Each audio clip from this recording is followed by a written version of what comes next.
I don't remember the exact moment when I became invisible. It was like slowly immersing myself in warm water. It doesn't hurt. It's just that one morning you stop hearing your name in conversations. It's just, who's going to do it? Oh, well, she always finishes everything. My name is Kelsey Ward. 52 years old, I have 28 years in the corporate system, of which the last 11 have been as a senior analyst at ThorneVision. I work in the Innovation Projects department. It sounds loud in reality. It's just a convenient place for those who can think but not speak. My boss is James Edward Collison, the one who is called born for the stage, expensive glasses without diopters, a smile like a glass wrapper, and the ability to talk for hours without saying anything specific. He had a talent. He knew how to take possession of other people's words and pass them off as his own. And the saddest part was that he really believed that he had invented them. Everything changed that Wednesday. When I overheard a conversation in a meeting room, the door was ajar. Someone had inadvertently closed it. I was walking to the kitchen when I stopped. James's voice was sharp, confident. Let's call it ThorneVision Real-Time Behavioral Analytics, with adaptive scenarios for clients. Yeah, that's my idea. I have a prototype in hand. Everything is worked out. All that remains is to present it correctly. My heart jumped into my throat, because ThorneVision is not just a familiar word, it is the name of my project. The name I wrote on my own notebook in my spare time. I created it at night, with diagrams, user pain maps, and prediction algorithms. I haven't had time to present it to anyone yet. No one except James. 2 weeks ago, after he dumped me, give me something fresh, not last year's reports. I naively showed him the concept no design, just to see if it was too bold. Oh, it's interesting, he said, but probably difficult to implement. I'll see if I can get something out of it. And he did. But without me, I didn't burst into the room and make a scene. I went back to my seat, turned on my computer, and for the first time in years, opened a new file in which I called it like it was theft. James walked out of the meeting room without noticing me. His hand was on the shoulder of the new marketing manager, a young girl with unruly hair and sparkling eyes. He was explaining to her how he came up with the idea in the shower after a conversation about neurobehavioral triggers. In the shower? I almost laughed. The only thing he ever accepted in the shower was other people's work. While everyone admired his vision, I felt for the first time in a long time real peace. Not resentment. Just peace, because this time I wasn't going to just swallow. I just knew that if I had already lost this idea, I would not let him use it in peace. I was 36 when I first thought, if I want something to change, I have to do it myself. It was after my divorce. He said that I had become too analytical, that you don't feel anything, as if you were living in spreadsheets. Maybe he was right. Since then, I stopped waiting. I didn't ask, I didn't complain. Ideas came at night, between tea and silence. I would write them down in an old black softcover notebook, the kind they sold in the 90s, before Amazon. It had no company logo or QR code, just ink, some coffee stains, and me. The project that later became ThorneVision was not born as an innovation. It was my way of saving myself. It seemed to me that if I was still able to create something deep, something of my own, it meant that I had not completely lost myself in the corporate conveyor belt. The idea was simple, but profound. A system that analyzes customers' behavioral patterns in real time and adapts the service to them before they have time to formulate a request. No eavesdropping, no cameras, just based on intonation, speech rate, and phrase structure. Air traffic controllers use something similar in their work. I adapted it to customer service. I put myself in there, my anxiety, my fear of being rejected, my desire to be heard before I even said anything out loud. James then said, interesting, but this requires more than just words on paper. Who is going to implement it? Is it you? I nodded. I will. He smiled, with that familiar dismissive warmth you learn in courses for top managers. It's good that you finally started thinking like me. That phrase had been running through my head for a long time. Like me. No, James, I've never thought like you, because you are a thief and a facade, and I am a builder. I create from nothing, and I do it alone. I never showed the notebook to anyone else. Since then, I started recording all the files in the cloud storage on a private server. I saved dates, logs, versions of documents, voice recordings, and not because I was preparing for war. I just didn't believe anymore. That evening, I opened my old laptop. It still had a sticker on it. Google is not your boss, but it will help you. I opened the ThorneVision structure, copied it into a new file, and added a word to the name that changed everything. Nova. That was the beginning of a new life for my idea, not in the office, but outside it. And not as a concept, but as a tool. The kitchen smelled like pizza leftovers that had been forgotten to clean up after lunch, and I had a clear plan in my head. And when schemes are repeated, there is a chance to break them in your own way. I have always considered myself a realist. But even I had blind spots, things I didn't want to see. For example, the fact that this was not the first time James had borrowed ideas. After he presented ThorneVision as his inspiration, I wondered if it was happening again. I opened old presentations, looked at the dates and names. In one of them, about adaptive analytics for HR, a junior analyst, Remy Crosby, was listed as a co-author. A good guy, a little naive, with a shy smile. He worked late, often stayed after meetings. He believed in teamwork. And then he just disappeared. Suddenly. I only remember being told that he did not meet expectations. The same presentation that he had shown me in the elevator on his phone screen had a different name on it. James and Remy?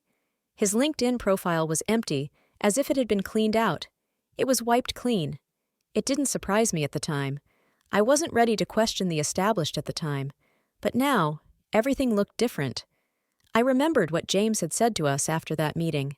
We have to be a team. And remember, the author of an idea is not the one who came up with it, but the one who made it real. At the time, it sounded like commonplace corporate wisdom. Now, it sounds like poorly concealed cannibalism. That Friday, I took a day off. I said I felt uncomfortable. It was true, but not physically. I was sitting in a coffee shop near the park, with my laptop and a few printouts of old emails. It hit me. James doesn't just steal. He's biding his time. He makes the employee feel that the idea is not good enough, makes him doubt, and then when he loses interest or confidence, he takes it, dresses it up with pretty words, and moves on. And most importantly, he leaves no traces. He does not write anything directly. All comments are verbal, with a smile. It's good that you brought this up. I'll think about how this can be incorporated into the overall strategy. Thank you for the inspiration. Inspiration is his key, not theft, inspiration. The same day, I wrote an email to Remy. Not from the corporate email, but from my personal email. It was short, without accusations. Hi, Remy. I know what happened. Your name was taken off a job that was yours. I'm in a similar situation. If you haven't closed it up yet, write me. I know how it changes a person, and I need the truth. He replied 3 days later. It was concise. You are the third person to write to me about this. At first I thought it was just me, but now I think you're right. I am ready to talk, but not in letters. If there are 3 of them, it is not yet a revolution, but it is no longer silence. On Monday, I returned to the office as if nothing had happened. I turned on my laptop, adjusted the light on my desk, and checked my calendar. On the outside, everything looked the same. Inside, it was completely different. I watched James through the glass of the meeting room. He was conducting another visionary session, waving his arms around, repeating other people's words with a twinkle in his eye. His new favorite, Julia, 28, MBA, short haircut, nodded as if he had just revealed the essence of the universe to her. I watched her without anger. I was her 15 years ago. When the facade lasts for a long time, everything inside starts to rot quietly. And the worst thing is that you get used to it. You get used to being in the background. You get used to being the one who is called when something is broken, but never when something is running. I was living a double life. During the day, I was Kelsey, yelled at by managers about overdue analytics, and at night, I was a woman who records her own video prototypes, watches behavioral psychology webinars, and wakes up thinking, just a little more and I will be able to get out of this system. One evening, I was making tea when my daughter, already an adult, but still living with me, asked, Mom, are you happy? I almost dropped the cup. Why do you ask? She shrugged her shoulders. It's just, you seem to be hiding something. You always have everything under control, but you don't seem to be living. You're just functioning. This hit me harder than the dismissal could have.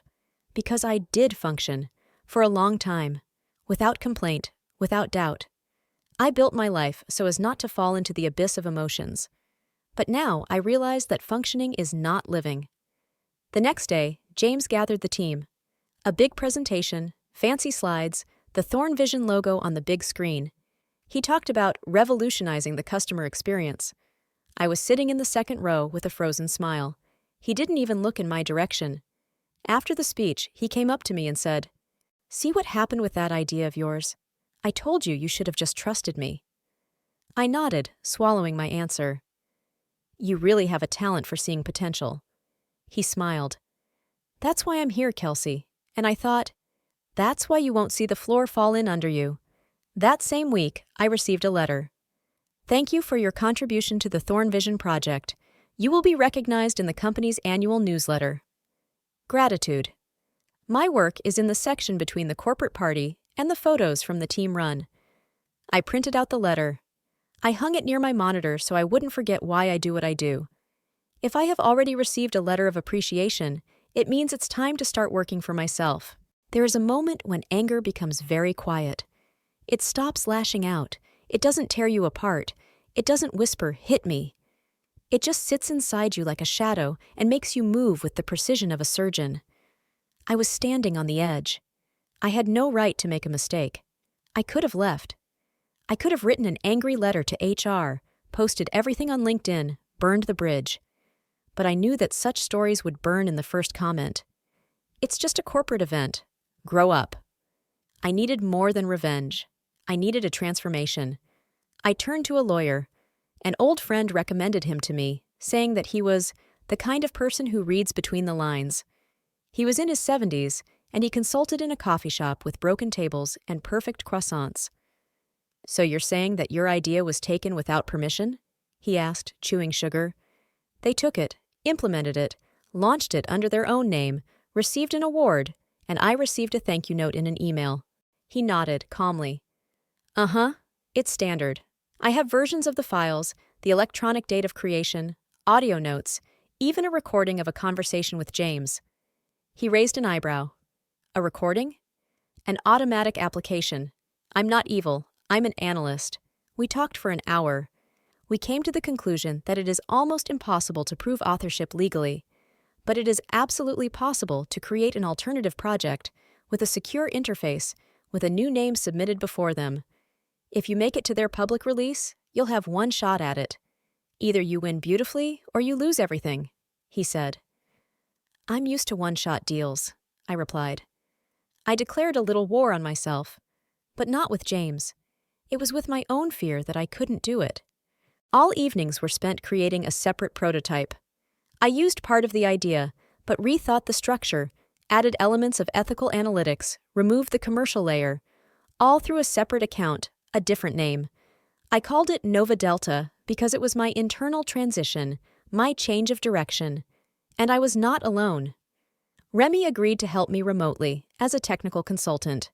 Then Laura appeared, another accidentally disappeared member of the analytics team. It turned out that we already had 3.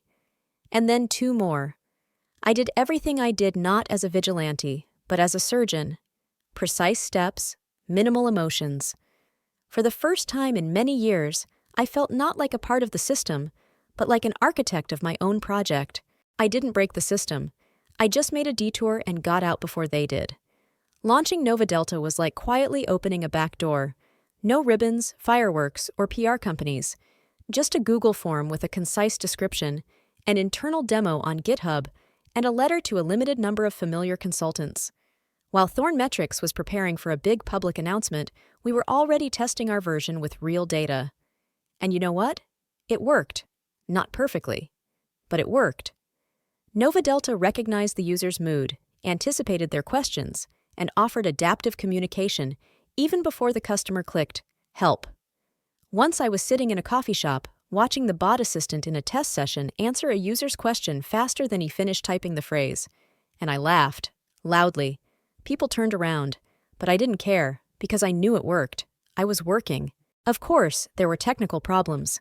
I remember one of the test sessions crashed because of a strange request from a client. I need a solution, but I don't know what it is. NovaDelta hung, calculating a paradox. I later rewrote the algorithm and called this branch James's Dead End. Remy offered to make a small website. I bought a domain with my own money, just to launch a limited circle.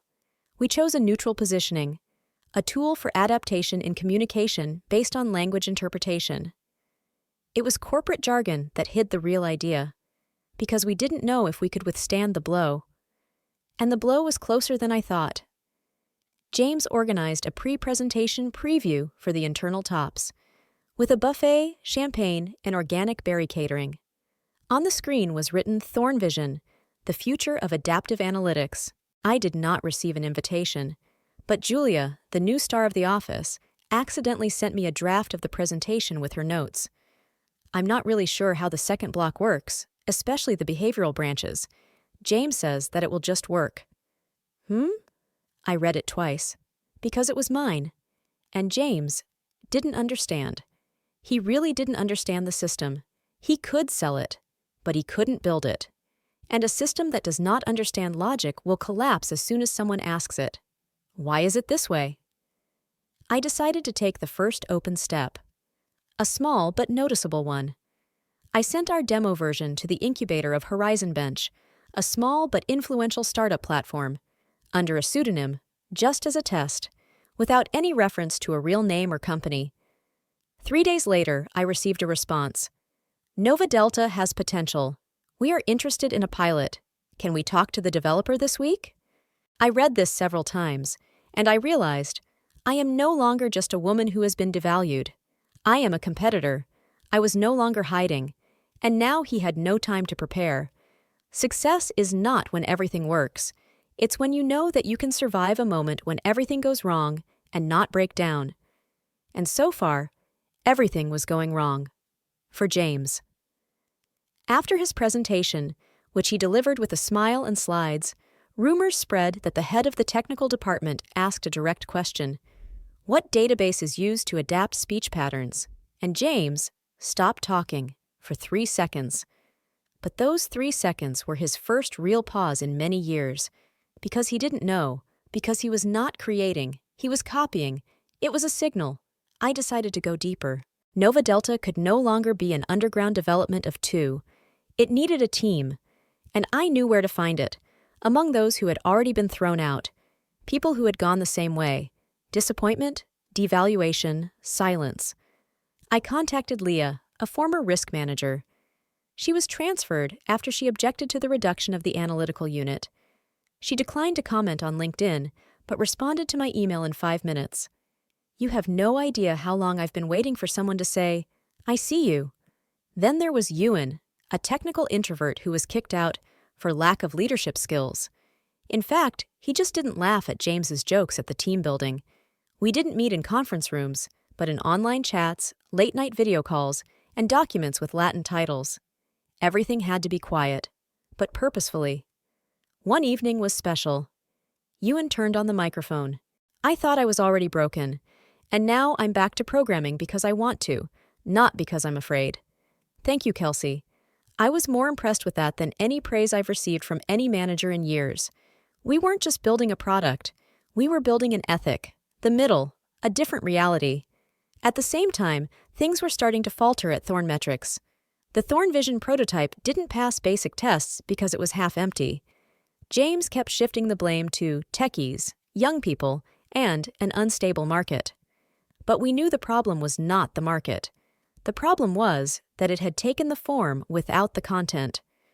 Meanwhile, NovaDelta received its first test integration request. It came from a small HR firm that worked with veterans. They said that a system for adapting communication for traumatized clients was exactly what they needed.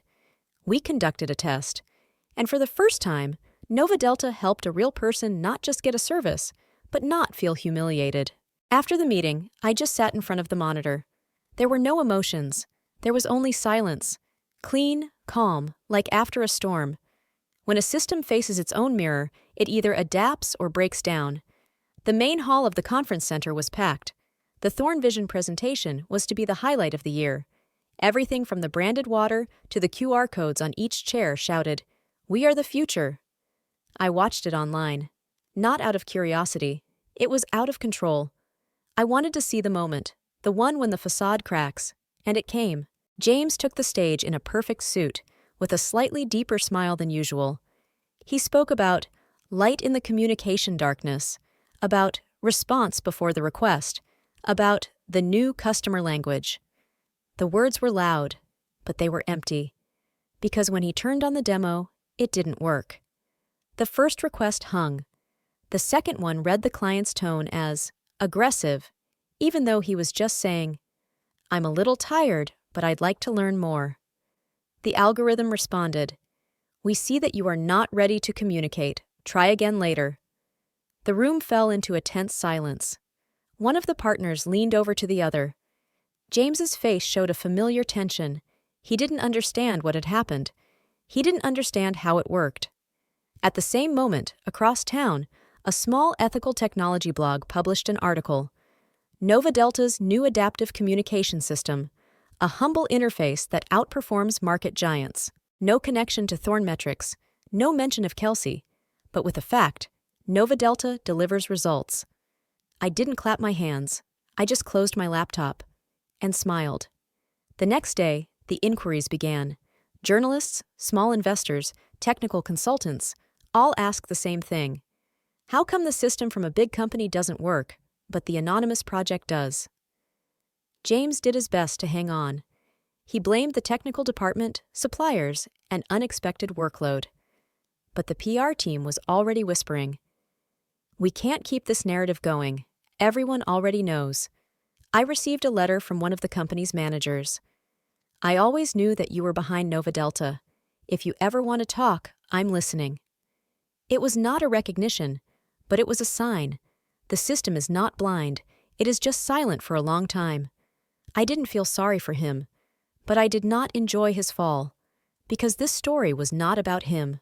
It was a story about how to get your name back, without screaming, without a stage, without permission. Because some things should end not in silence, but in silence after the words I walked into the office as usual, calmly, as if nothing had happened, like a person who drank coffee while her house was on fire because she knew the fire was not in her room.